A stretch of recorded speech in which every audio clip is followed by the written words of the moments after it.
بسم اللہ الرحمن الرحیم۔ السلام علیکم ورحمۃ اللہ وبرکاتہ۔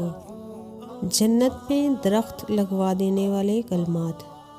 رسول اللہ صلی اللہ علیہ وآلہ وسلم نے فرمایا، معراج کی رات سیدنا ابراہیم علیہ السلام نے مجھے فرمایا، اے محمد صلی اللہ علیہ وآلہ وسلم، اپنی امت کو میرا سلام کہیے اور انہیں بتائیے کہ جنت کی مٹی بڑی زرخیز ہے، اس کا پانی میٹھا ہے اور جنت ایک چٹیل میدان ہے، اور سبحان اللہ الحمد للہ لا الہ الا اللہ اللہ اکبر کہنے سے اس میں درخت لگتے ہیں۔